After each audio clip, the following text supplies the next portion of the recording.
Trump says it's power plant day in Iran, while the neocons tell you that everything is fine and are cheering for this war.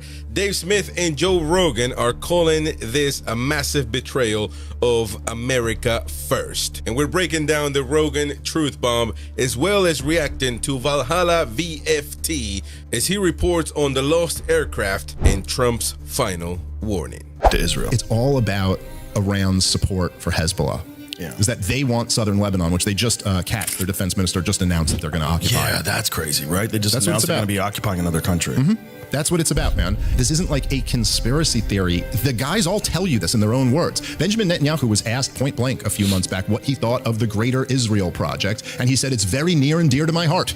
Like, this is the point of denying the Palestinians a state for all these years. You can't let the Palestinians have a state, because then how are you going to take that all over someday? That's all supposed to be part of Israel. And the U.S. ambassador, not the Israeli ambassador, the U.S. ambassador to Israel is on record saying that God promised Iraq to Benjamin Netanyahu, and that God promised Lebanon and Saudi Arabia and the West Bank and parts of Syria, and all of this is Greater Israel. That is it. By the way, Sam Harris, where are you out on that?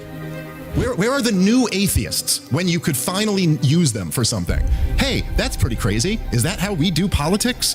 We work on this ridiculous religious superstition that somehow when God said Israel in Genesis, he was referring to the state that was created that they named after that passage. This would literally be on the level, Joe, is if I named my son Jesus Christ, and then I told you have to worship my son.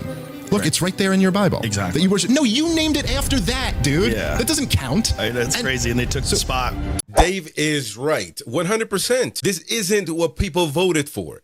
But as a vet, I know that Tuesday deadline isn't just a tweet. The 82nd Airborne is already moving, ladies and gents. Military objectives shortly, very shortly. We're going to hit them extremely hard over the next 2 to 3 weeks.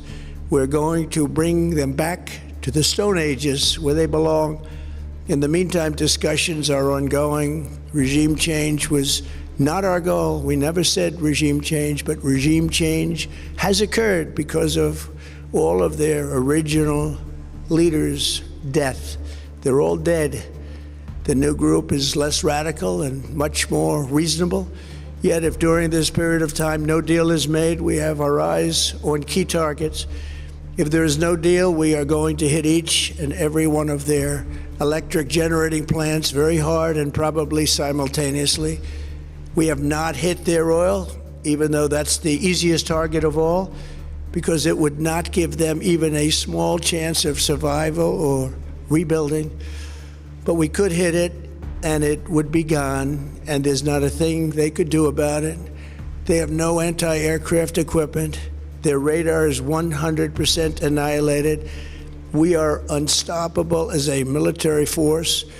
The nuclear sites that we obliterated with the B-2 bombers have been hit so hard that it would take months to get near the nuclear dust, and we have it under intense satellite surveillance and control. He's not stuttering, ladies and gents. He's telling them, open up the Strait of Hormuz, or you're going back to the Stone Ages. And even Pete Hegseth, Secretary of War, has already said back to Stone Ages it is on his social media platform. The thing that I hate about this whole entire war is the way our leaders and our politicians speak. They're speaking like terrorists. And that's what I've been defending. I've been defending the United States of America's military and as a country, saying that we are not terrorists. But the way Trump is speaking, the way Pete Hegseth is speaking, it all makes you believe that they're enjoying this. On Easter, Trump tweeted this right here. Tuesday will be Power Plant Day and Bridge Day, all wrapped up in one in Iran. There will be nothing like it. Open the effing strait, you crazy bastards, and you'll be living in hell. Just watch. Praise be to Allah. Praise be to Allah as a president of the United States. It's unbelievable. President Donald J. Trump, and I know, well, he's not a Muslim. I know that. That's for sure. But what the heck is going on? What are we doing? It's like a loose cannon running this country. I have no idea what's happened to our country anymore under this leadership. They're having fun. Look at the glee of them threatening Iran. Why do we have to do it like this? And now we're going to be reacting to Valhalla VFT as he brought us what the cost of some of this war is as far as the equipment is concerned, the military equipment that was out there. Of course, we had to blow up a lot of our aircraft there because it got stuck and we couldn't get going. Therefore, we couldn't leave it there. So Iran couldn't use that equipment later. So let's take a listen to him. Pretty big. We actually use these to do a lot of military free fall or skydiving out of. And so the great thing about these is they can take off and land pretty much anywhere. Not like an MC-130 that's going to need a massive runway to be able to take off. These things take hardly anything to get up off the ground and get out of there. So it's the perfect type of aircraft for this type of situation. So I believe they send 2 of those in and put the entire rescue team on both of those Casa style aircraft. So now they're at the point where they need to exfil everybody out of there quickly. But what do they need to do? They can't just leave 2 MC-130s and 4 Little Birds fully capable for Iran to just take, reverse engineer the technology and figure all those things out. So they've got to BIP all of those aircraft. BIP means blow in place. So we essentially blow them up. Destroyed and blew up all of our own aircraft. So we destroyed 2 MC-130s and 4 Little Birds and left them there demoed right outside a main city center in Iran. So the good news here is that all of the rescue team is okay. No casualties as far as we know now. All of the pilots have been recovered and are safe. Okay, so that's the best news. And I've seen a lot of people talking about how what a waste of money to, you know, all of these down aircraft to go in and get these pilots. Here's the reality. Okay, not what it's about. No, we will waste every single dollar that is needed to go and get an American pilot that is downed in enemy territory. That's just the way it is. It's the way it has to be. America does not abandon its own soldiers. I will say this, though. Never leave a fallen comrade behind. That's the motto, well, of course, of the military in itself, and the army, of course, the same as everybody else's. You never leave a fallen comrade behind, and that's regardless if you agree. That's why the military has no political party. We go out there and follow the rules and follow the orders of our president, and it's just the way it is. You know, whoever it is, we just follow orders. And once we have U.S. soldiers down, we do no matter what it takes to get them back in alive. When it comes to all the negatives that come with this type of operation, this is the fault of the politicians in charge, right? That's right. So there's absolutely no reason we should have ever been in this position to begin with. So this is kind of two things can be true at the same time. One, yes, massive waste of money because we shouldn't be in this war to begin with. 2, once you do have downed American service members behind enemy lines, you 100% do everything you can to get them out. So and that's it. And that's the bottom line. You know, at the end of the day, no matter who it is, no matter who gives you the orders, no matter if you agree with it or not, you got to go out there and perform. You got to go out there and do your job. And of course, we couldn't leave the man. We couldn't leave a pilot there, you know, stranded and basically facing a guaranteed death. We couldn't do that. That's just we can never do that as military members. So we wasted a ton of money, billions and billions, I'm sure. Well, he's going to give us the rundown in a war that I agree 100% with the Green Beret here. We shouldn't have ever been there. It's just the bottom line. Everyone is safe. But let's talk about the total cost of this bombing raid that we carried out, again, just mere hours after Donald Trump said this war was wrapped up. So absolutely crazy story, but also we're going to go over everything we've lost aircraft wise, because again, in a war that we've already won, and according to Donald Trump, Iran's military is completely defeated. They have no anti-aircraft systems whatsoever. Their air force is completely gone. Well, let's run the numbers. So just from this bombing campaign and rescue operation just from a few days ago, just the specific mission.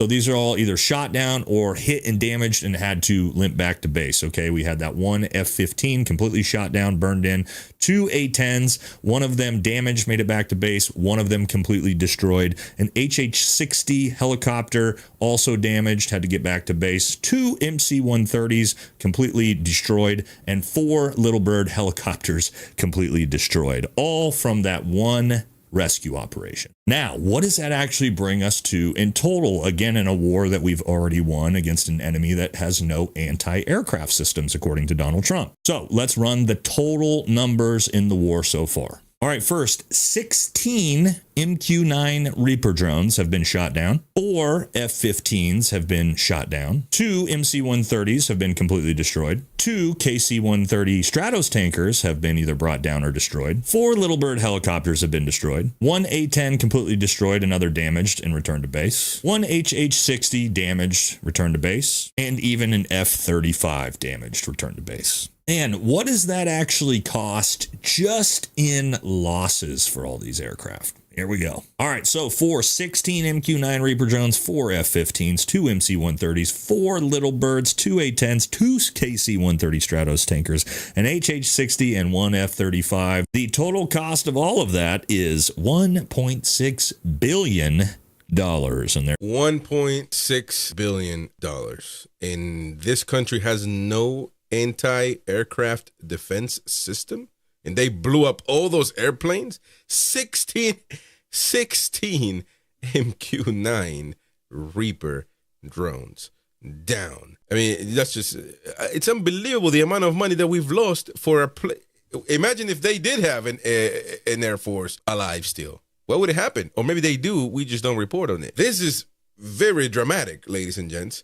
For a country that has no military, according to the president, what the heck is going on here? Yeah, not great. Again, when you're talking about going in and rescuing those pilots, you got to do what you got to do. But like I said, absolutely no reason for those pilots to be put in that position to begin with. And also, again, when we actually look at all of that, does that really look like Donald Trump is telling us the truth, that Iran has no military and they have no anti-aircraft systems? Because that's not what the numbers are really looking like. And from what we're hearing is that Iran is actually adapting to our air campaign, and their new man-portable anti-aircraft systems they're using have new technology that our own fighter jets are not able to see the rockets as they're coming up and hitting them. So that is going to pose a huge, huge problem going forward in these air raid campaigns, because again, if we start getting these aircraft shot down over populated cities, eventually there's going to come a time where we're not going to be able to recover one of these pilots.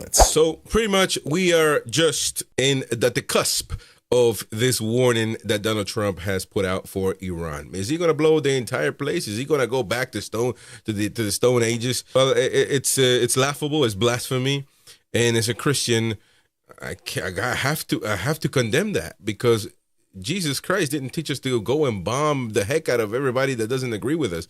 And quite honestly, I, of course, joined the military to fight the enemy. Of course, that's what Nate, the Green Beret, has done in his entire career. Of course, we do that. But we always defend ourselves against the enemy. We don't go and threaten to put them back to the Stone Ages. What are we doing? Because you are decimating the regime. Of course, you are decimating them. However, do you have a clue how many innocent people you are putting in jeopardy with these actions, with these threats? We don't know if it's going to happen or not. However, I wouldn't put it past Trump to do this. Right now, he seems pretty crazy, pretty enraged. I have no clue. He seems very volatile at the moment with the stuff that he's saying, with what he's posting on social media. Let me know what you think in the comment section down below. I am regretting voting for this man by the second now. Every time he opens his mouth, man, it's unbelievable. What do you think? Let me know in the comment section down below. Thank you very much for watching. I'm Chris Rodriguez, veteran Uncensored here. Don't forget to subscribe, smash that like button. Most importantly, let me know what you think in the comment section down below.